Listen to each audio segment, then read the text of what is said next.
When you hear the word trunk, your mind might wander in completely different directions. Maybe you imagine the storage compartment at the back of a car, a heavy wooden chest from old pirate movies, or even the long flexible nose of an elephant. But how is it that such different things share the same name? And more importantly, why do we call the storage space in our vehicles a trunk? The answer takes us on a fascinating journey through language, travel, and the early days of transportation. Today, we're diving into the surprising story behind this everyday word on the history of things. To understand the modern car trunk, we have to go back long before cars ever existed. The word trunk comes from the Latin word truncus, which referred to the main stem of a tree or even the torso of a body. It described something central, solid, and capable of holding or supporting other parts. Over time, this meaning shifted.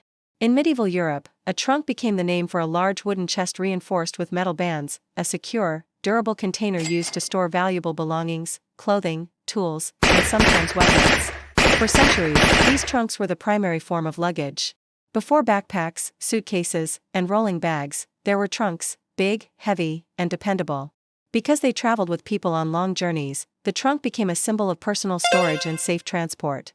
Fast forward to the 1800s and the era of horse-drawn carriages. People still traveled with their trunks, but these large boxes were too bulky to fit inside the passenger area.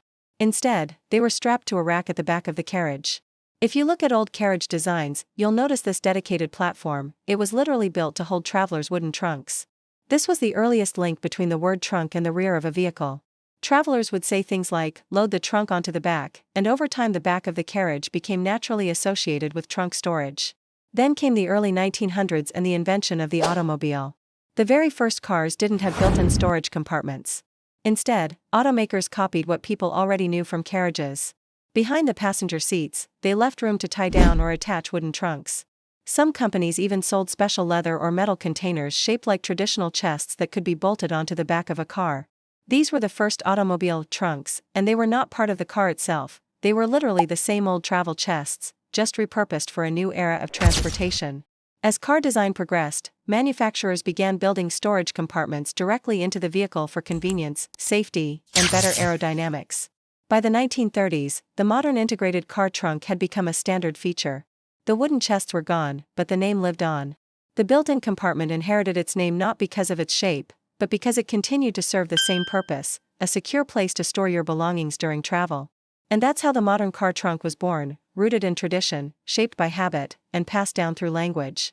Interestingly, not everyone uses the same term. In the United Kingdom and other Commonwealth countries, the trunk is called the boot.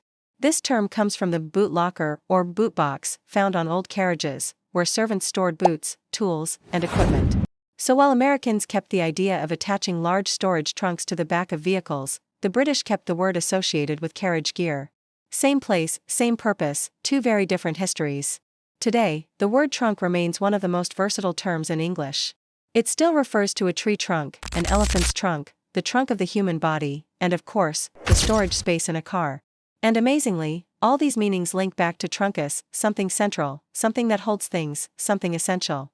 The trunk of a tree holds branches, an elephant's trunk holds objects, a travel trunk holds belongings. And the trunk of a car holds whatever we need for our journey.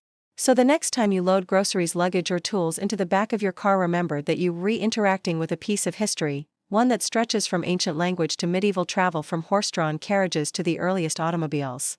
What seems like a simple everyday word actually reminds us how human habits, design, and language evolve together. Thank you for watching the history of things.